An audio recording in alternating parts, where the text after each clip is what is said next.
Hello, friends. Welcome to a new episode of The Mind Maverick by Rosalind Bosco.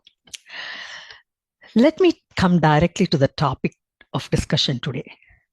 Why isn't God a mental construct? When does and to whom does God appear as a construct or as a necessity meant to exist for social, cultural, and moral order among humans? Listening to the experiences of thousands of near-death experiencers, I have been struck by the intensity of the love they have experienced during these encounters with God. They surely did not experience God as a construct, but as a reality and as the essence of unconditional love. But pure science may call near-death experiences just hallucinations. Consciousness, which is just studied for the sake of studying consciousness, cannot take us to the truth of the matter to show us who God really is. That is why scientists and people who study consciousness just as a subject, without integrating it with divinity, cannot give us the right answers. We can call it the bane of science when it stops progressing beyond what can only be seen or felt. Today, we know that energy, electricity, and Wi Fi connectivity, though they cannot be seen, are everywhere.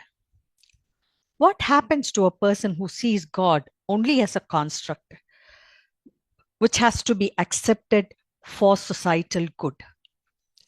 I believe that distancing oneself from God in this manner will deprive the person of God connection and God's love.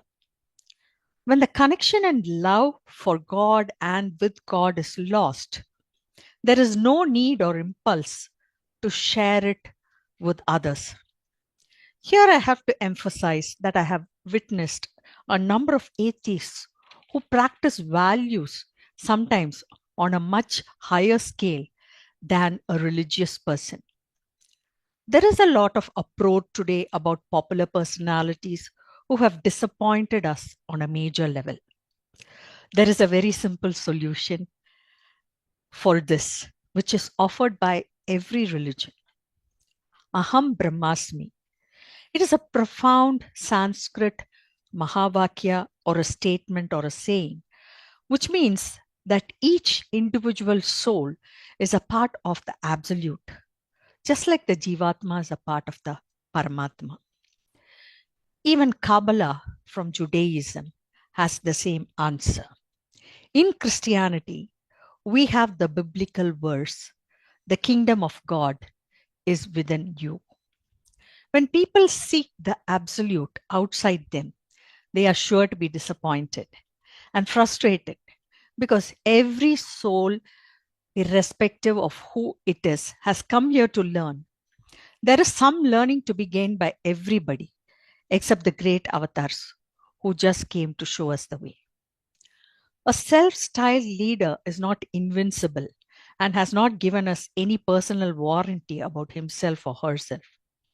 Spiritual experiences go public about their experiences just to reflect God's love towards all, whether it is the monks on a very great or the very great spiritual masters like Paramahamsa Yogananda. All of them have expressed that the change should come from within and not from the outside. Having said this, let me talk about my books. You can find my books on Amazon.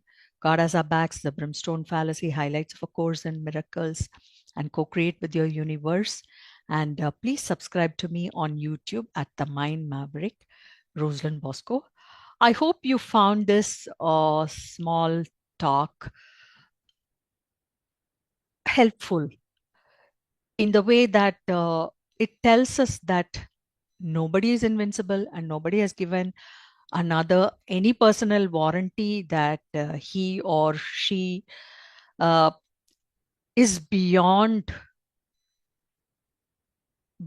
evil or so I think it is it is our responsibility and to make sure that we do not follow anybody without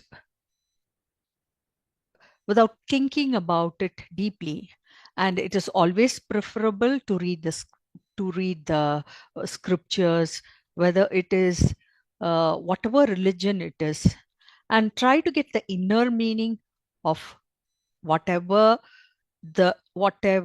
it conveys, and reflect it within ourselves, and not be misled at any point of time.